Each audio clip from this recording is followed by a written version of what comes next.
Logos and team names just got released, and I'm going to rank them right now. You do not want to miss this.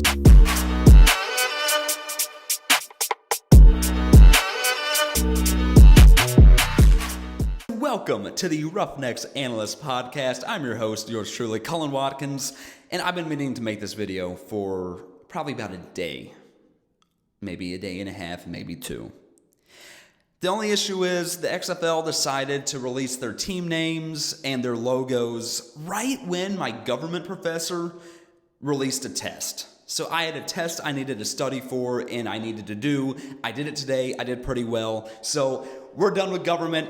We're talking about XFL football right now. But once again, if you're brand new, welcome to the Roughnecks Analyst Podcast, where we talk about everything Houston Roughnecks. We love the Roughnecks around here. We're going to be talking about that more later when we rank, these logos and their logo. If you haven't seen it already, if you haven't seen any of the logos or the names, I got you covered. All right, you're going to see them on the screen. You're going to hear why I'm ranking them and whatnot. But yeah, if you're brand new, welcome. If you are returning, baby, we are in full XFL swing. The news is starting to come out. Next Tuesday, during the time I'm filming this, is the XFL meet and greet with Coach Phillips. I am going to that. Comment down below if you're going to that. Maybe we can meet up. That'd be really cool. XFL news is slowly starting to roll out. We got the draft and quarterback assignments later, in the middle of this month of November. So we're in XFL full swing right now. Thank God. It's about time. But let's get straight into the rankings, So, of course, we have 8 teams, a few new cities, a few new names, and the logos, I believe, all but one are changed pretty well. You'll see what I'm talking about. But first, number 8, we're going from my least favorites to my favorites. Number 8, so this is my least favorite, is the Seattle Sea Dragons. Now, the Seattle Sea Dragons, I was a big fan of the Dragons in 2020. I loved their logo. I thought it was really nice. It looked clean. It looked a lot like the UAB, I think, but it still looked really nice. It was a mean-looking logo, the Seattle Dragons in 2020. But now they sort of dumbed it down and made it simplistic. And I'm not sure I'm a big fan. I get that it's shaped in an S now, which that's a fun little addition, I guess. But I just like the old one a lot better. This one, in my opinion, it looks like a little kid drawing. It looks like it belongs in a kid's book.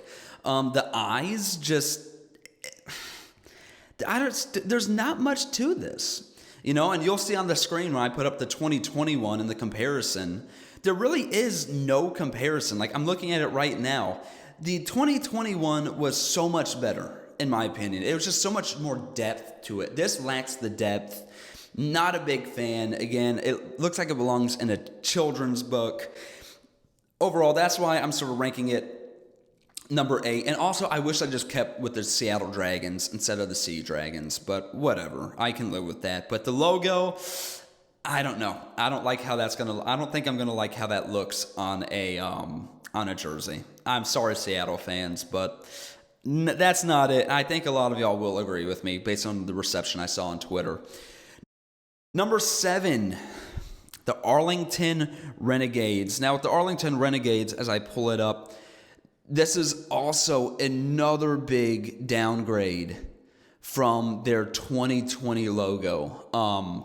Their 2020 logo, of course, if you don't remember, was like the renegade on it. It was like the outlaw guy on it with the red eyes, the blue bandana, the blue cowboy hat. It fit really well. And I'm a Houston fan, right? And I hated the Dallas Renegades. But I had to admit, they had great colors and their logo was great. But now they just downgraded. Sure, it looks nice. Arlington Renegades, you have the R. The slash is supposed to the rebellious spirit of Texas. I respect that.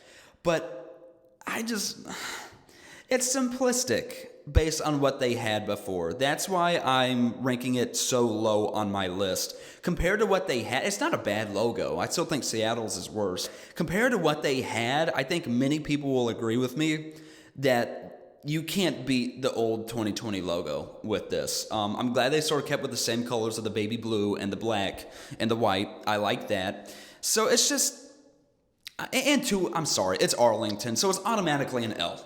It's Arlington, anything Arlington, Dallas, I'm sorry, it's automatic L in my books. Nevertheless, having just an R as your logo, I'm sorry, that's boring. Okay. Ranked number 6, I have the DC Defenders. I really liked this when I first saw the new logo. I really liked it. I'm like, okay, all right. I see that, the D on the outside, you have the C in the middle with the star.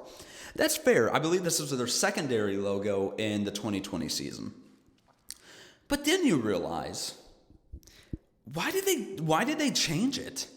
Why did the XFL decide to change it from the Shield? The Shield, in my opinion, is iconic to DC football.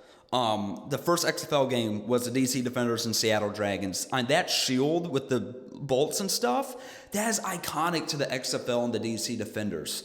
I just don't know if I can get behind this logo fully. I don't know why they changed it. I liked it at first, but the more I look at it, the more boring it gets. I feel like they could have just kept with the Shield or made some slight adjustments to it. I do like the star in the middle, though. I guess that's pretty cool. And it's a cool little play on the D and the C all being in like the same letter, I guess. So that's really the only thing good I really like about it. While it's not the worst, I really am disappointed that they didn't bring back the DC Defenders that we knew in 2020. If you notice, the first 3 I ranked so low because their 2021s were way better. That was huge in picking these like first 3. Going into our 5th ranked ones, like ranked number 5. So now we're starting to get into like better territory. We have the Orlando Guardians. Now Orlando, of course, brand new team. I guess they're replacing either, you could say Tampa Bay or New York, because you had the New York Guardians last year, and you also had the Tampa Bay Vipers. So Florida's getting a new Orlando team. They had the Orlando Apollos in the AAF. They were like wildly successful. So with the Guardians, I was sort of sad to see the black and gray colorway go from the 2020 New York Guardians. I really was.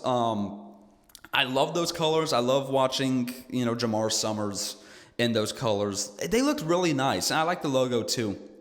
But now that they're in Orlando, it is more of if you look at it, it's sort of a gray-black, but they added the neon green.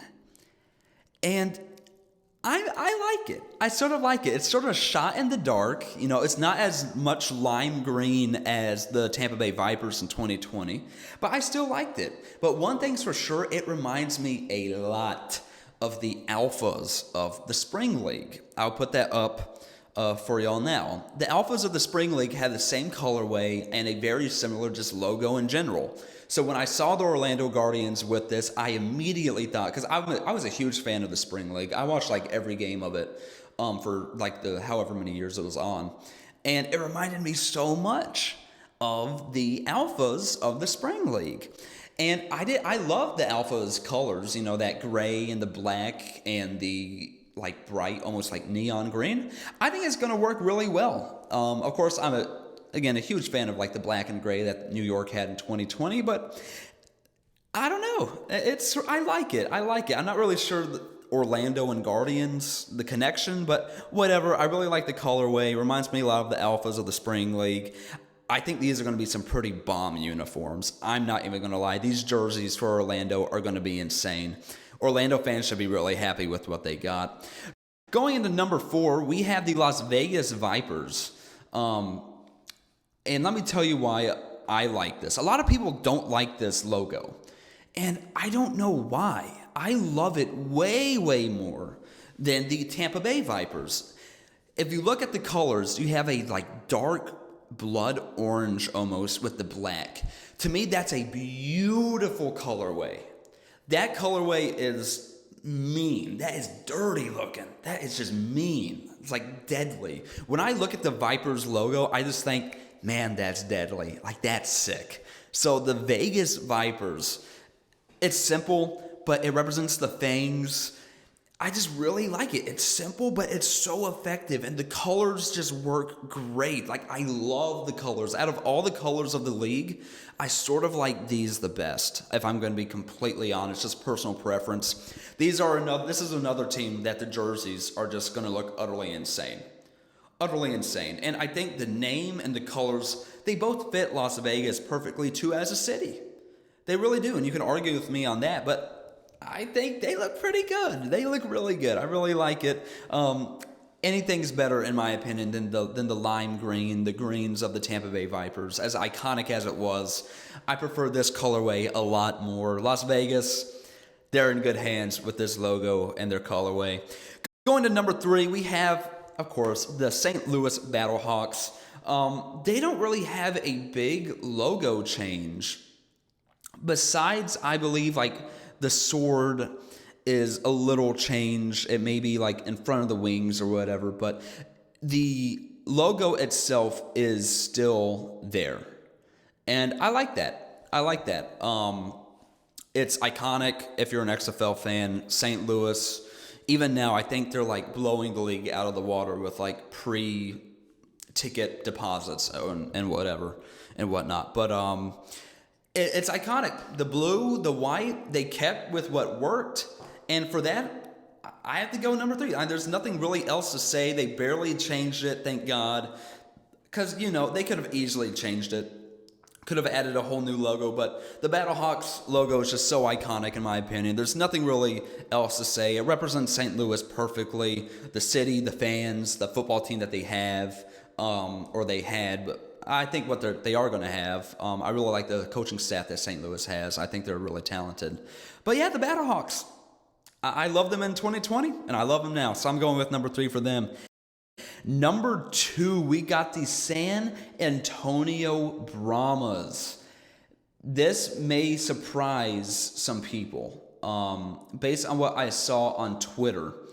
Some people, this had mixed reactions. Some people either hated it or they really loved it. I'm on the side of really loving it, even though they are rivals to us with being in San Antonio. The Brahmas, I really like the name. I wasn't a big hater to the name. And the logo and the colors, just perfect.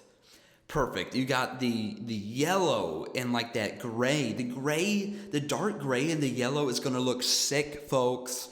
It's going to look beautiful on a field when they're in the Alamo Dome. I know, it almost looks like a football when you look at the top part of the Brahma's head. And it's also like thunderbolts or lightning bolts, my bad. Lightning bolts, which represents like bulls, like stampede of bulls, I think there's a lot of meaning to this logo. I love the colorway. It's once again, along with the Vipers, it's a mean looking logo. That's just effective. I think they hit the jackpot on this. They did a great job designing San Antonio. Number 1. Now, I don't know what you were expecting. With it being the Houston Roughnecks podcast. Number 1, I got my favorite football team of all time, the Houston Roughnecks. Folks, beautiful job by The Rock and everyone in the XFL for keeping the roots of the logo in 2020 there, but switching it to where, we're able to like use it and not have the NFL or the Titans get butthurt over it. I love it. You have the H that represents Houston, H-Town. That's what it represents. You got the oil, it represents the oil industry that has just dominated Houston for like over a century. You got the star, the Lone Star State. It represents the Roughnecks perfectly. When I saw this logo, there not once, the more I think about it, was I like, never mind. I sort of like the 2021 better. As much as I love the 2021, they hit the nail on the head with this Houston Roughnecks one. It's a goated brand, goated logo, goated name, goated city, goated fans. I can't wait for the Roughnecks to start. I'm probably going to get my season tickets. And I already ordered a shirt from the XFL shop. It's the one with just the Roughnecks logo on the front. And on the very back, it'll say like Houston Roughnecks. I'm going all in, folks. Have y'all gotten y'all's merch yet? Tell me in the comments down below. And if y'all have, what teams? I'm hoping it's the Roughnecks. But if it's not the Roughnecks, I'll let it slide for now. Better not be Arlington, though. Needs to be any other team besides Arlington and maybe San Antonio. Other than that, tell me, did you pick up some St. Louis merch? I've thought about picking up some St. Louis merch, but I'm Houston, H-Town all the way, But anyways, I hope y'all enjoyed this ranking. I feel like I spent more time on the worst teams because there's more to talk about. The XFL in total did a great job with these logos and these brands. I know a lot of people are hating, but no hate to the USFL, but compared to the USFL, I'll take these 8 days out of the week. Big time, both with the logos and the names. I get the logos and names of the USFL were from the 80s, but it shows, in my opinion. You'll never see a logo like San Antonio Brahmas in the USFL. That's just not how it works. USFL, I think they should be shaking in their boots with what the XFL is building right now. Because I'm telling y'all, from my perspective, seeing the team names come out, the logos come out, and just hearing the season ticket stuff, the draft stuff, XFL, they've been preparing. Danny Garcia, The Rock, and Redbird, they have been preparing long and hard. They haven't been sitting back, right, as us XFL fans like to think usually when we don't hear news. They weren't just sitting back. They have this league in control, and this league's going to succeed. All right, I can tell you that much. But anyways, folks, I will be making more videos as we approach draft time, as we hit mid-November.